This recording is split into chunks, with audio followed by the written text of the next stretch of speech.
جی ناظرین، بریک کے بعد دوبارہ پھر آپ کی خدمت میں حاضر ہیں۔ آپ دیکھ رہے ہیں پروگرام شان ماہ رمضان۔ علامہ صاحب سے ہماری گفتگو جاری ہے اور بڑے اچھے انداز میں گفتگو فرما رہے ہیں، اور ہمیں ان کی گفتگو سن کے اور حضور علیہ الصلوۃ والسلام کے اصولوں کے مطابق زندگی گزارنی چاہیے۔ اور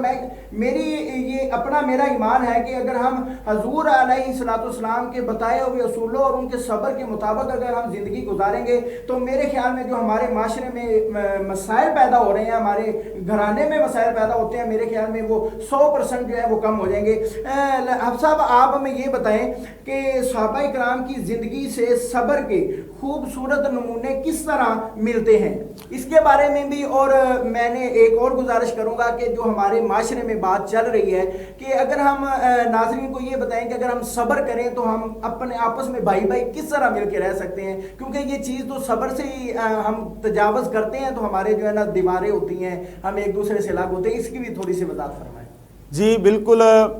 صحابہ کرام رضوان اللہ تعالی علیہ مجمعین جنہوں نے نگاہ نبوت سے فیض حاصل کیا تھا، بے شک، اور جنہوں نے بارگاہ نبوی صلی اللہ علیہ وآلہ وسلم سے فیض لیا تھا، اور جو پروردہ آغوش نبوت تھے، اور جو حضور تاجدار کائنات صلی اللہ علیہ وآلہ وسلم کے دامن سے لپٹ کے جس طرح انہوں نے حضور تاجدار کائنات صلی اللہ علیہ وآلہ وسلم کی سیرت کو اپنے اوپر اس طرح جو ہے نا وہ اپلائی کیا کہ وہ چلتے پھرتے تھے تو وہ قرآن اور حدیث کا ایک نمونہ لگتے تھے۔ اب آپ دیکھیں صحابہ کرام رضوان اللہ تعالی علیہ مجمعین کہ کس میں صحابی کی بات کروں اور کس کی سیرت کو آپ کے سامنے رکھوں۔ اگر حضرت بلال کے صبر کی بات آئے تو وہ ایک علیحدہ کہانی ہے کہ کس طرح امیہ انہیں کوڑے مارتا ہے، اور امیہ ان کو جو ہے نا وہ عرب کی تپتی ہوئی ریت کے اوپر گھسیٹتا ہے، اور ان کے سینے کے اوپر پتھر کی بڑی سیلیں رکھی جاتی ہیں، لیکن اس کے باوجود بھی وہ صبر و استقامت کو نہیں چھوڑتے، اور پھر بھی احد احد احد کے نعرے لگا رہے ہیں۔ اور حضرت بلال کو امیہ اتنی اذیتیں دیتا ہے کہ لوہے کی کنگھی کے ساتھ ان کے جسم کو جو ہے نا وہ اس طرح ان کے جسم کو جو ہے نا ان کے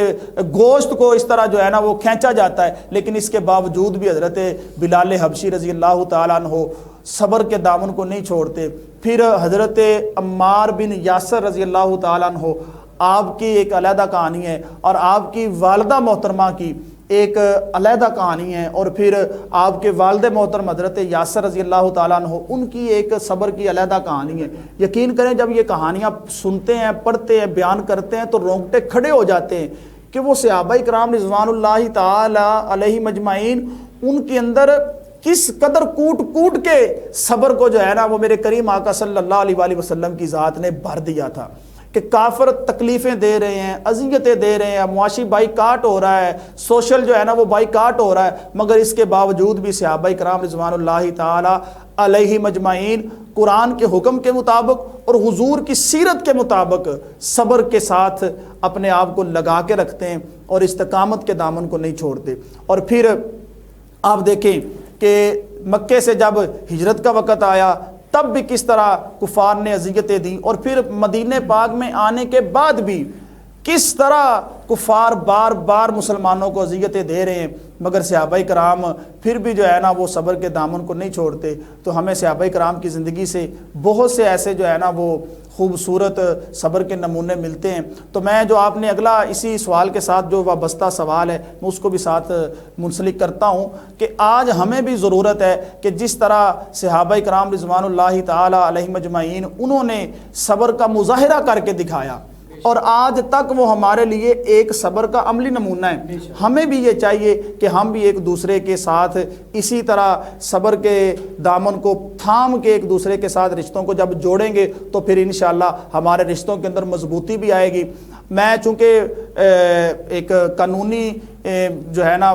رشتے کے اندر بھی ایک منسلک ہوں، ایڈوکیٹ بھی ہوں، اور بار کے ساتھ میرا ایک رشتہ ہے، تو یقین کریں ہم دیکھتے ہیں کہ ہمارے جو ہے نا ڈسٹرکٹ بار کے اندر منتھلی سینکڑوں کے حساب سے طلاق کے کیسز دائر ہو رہے ہیں، خلا کے کیسز دائر ہو رہے ہیں۔ اس کی وجہ کیا ہے؟ اس کی وجہ بھی یہ ہے کہ ہم نے صبر کو چھوڑ دیا ہے، ہم گھر کے اندر جو ہے نا رزق حلال کے اوپر ہم گزارا نہیں کر رہے، ہم ہر وقت خواہشات کا ایک طوفان ہے جو ہمارے اندر بپا ہوا پڑا ہے، اور اس وجہ سے ہمارے گھروں کے اندر بے سکونی کی کیفیت ہے، بے اطمینانی کی کیفیت ہے، ہمارا معاشرہ ایک ایسی ڈگر پہ چل چکا ہے کہ جس کا انجام بہت خطرناک ہے۔ تو میں اپنے تمام سننے والے ناظرین کو اور تمام اپنے دوستوں کو یہی کہوں گا کہ صبر کے ساتھ اپنے آپ کو جوڑ لیں۔ جب صبر کے ساتھ اپنے آپ کو جوڑیں گے تو پھر اللہ کی ذات جو ہے نا وہ بھی آپ کے ساتھ ہوگی، اور پھر تاجدار کائنات کا خاص فضل و کرم بھی اور حضور کی نگاہ ناز بھی آپ کی طرف ہوگی، اور حضور کی فیضان نظر بھی آپ کی طرف ہوگی۔ بے شک علامہ صاحب نے بہت اچھی گفتگو فرمائی۔ اللہ تعالیٰ سے دعا ہے کہ اللہ تعالیٰ علامہ صاحب کے علم و عمل میں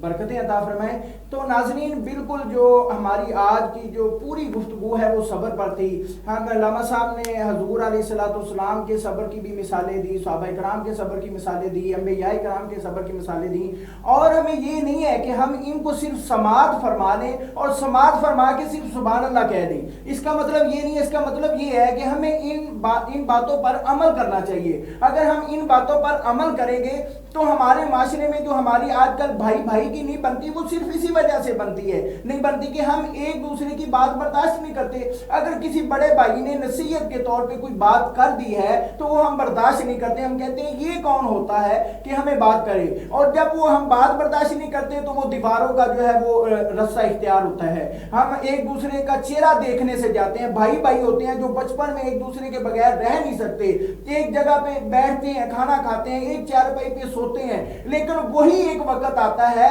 کہ جب ہم صبر کا دامن چھوڑتے ہیں۔ اس وقت ہمارا بچپن ہوتا ہے، ہمیں پتہ نہیں ہوتا صبر کیا ہے، ہم صبر کرتے ہیں۔ صبر کس لیے کرتے ہیں؟ کبھی بات ہو جاتی ہے تو والدہ نے ڈانٹ دیا کہ نہیں آپ کا بھائی ہے، باپ نے ڈانٹ دیا نہیں آپ کا بھائی ہے، تو ہم صبر کرتے ہیں۔ لیکن جب ہمیں اختیار مل جاتا ہے صبر کرنے کا، جس وقت ہمیں فائدہ ملتا ہے صبر کا، لیکن اس وقت ہم صبر کا جو دامن ہے وہ چھوڑ دیتے ہیں۔ جب ہم صبر کا دامن چھوڑتے ہیں تو ایک وقت یہ آتا ہے کہ ہم اپنے بھائیوں کا چہرہ دیکھنا نہیں پسند کرتے، کیونکہ ہم باتوں کو دل پہ لے کے بیٹھ جاتے ہیں۔ اگر ہم صبر کریں گے باتیں سن کے، اگر غلط بات بھی اگر ہم سن کے صبر کر لیں گے تو اس کا اجر جو ہے وہ اللہ دے گا، لیکن دنیا میں ہمیں کیا فائدہ ہوگا کہ ہم اپنے رشتے جو ہیں وہ برقرار رکھیں گے، اپنے رشتوں کے ساتھ منسلک رہیں گے۔ آج کل کا جو دور ہے وہ یہی دور ہے کہ ہم کسی کی بات برداشت نہیں کرتے۔ کسی رشتے دار نے کوئی بات کر دی، اگر کسی نے غلط فہمی میں بھی کوئی بات کر دی تو ہم اسی بات کو لے کے بیٹھ جاتے ہیں اور اس کے ساتھ جو ہے نا قطع تلقی کر دیتے ہیں کہ ہمارا اس کے ساتھ کوئی تعلق نہیں، اس نے میری ذات پر بات کی ہے۔ اگر ہم حضور علیہ السلام کی سنت کے مطابق زندگی گزارے، بتائے ہوئے اصولوں کے مطابق زندگی گزارے، تو پھر انہوں نے تو پتھر بھی برداشت کیے ہیں، انہوں نے تو بہت سی چیزیں، انہوں نے جس کے جو کوڑا جس نے پھینکا اس کو بھی برداشت کیا ہے۔ تو ہم ایک دوسرے کی، اپنے عزیزوں کی، اپنے پیاروں کی بات برداشت نہیں کر سکتے، اور وہ با اختیار تھے۔ اگر وہ چاہتے تو وہ پہاڑ بھی ان کے اوپر گرا سکتے تھے، اگر وہ اللہ کی بارگاہ میں دعا کرتے تو ان کے اوپر عذاب بھی آ سکتا تھا۔ وہ با اختیار تھے، لیکن انہوں نے صبر کر کے صرف اور صرف ہمیں یہ بتایا کہ صبر کرنے والوں کے ساتھ اللہ ہے۔ جو لوگ صبر کریں گے وہ دنیا میں کامیاب ہو جائیں گے۔ علامہ صاحب نے بڑی اچھی گفتگو فرمائی، اور میری دعا ہے کہ اللہ تعالی ہمارے سننے والوں کو اور ہم کو اس پر عمل کرنے کی توفیق عطا فرمائے۔ ابھی ہمارے ساتھ ایک ثناخوان مصطفیٰ بھی موجود ہیں، ہم نے ان سے حضور کی ثناخوانی بھی سننی ہے، نعت بھی سننی ہے۔ ابھی چلتے ہیں نعت کی طرف۔ ذکی برادرز کی فخریہ پیشکش۔ Business class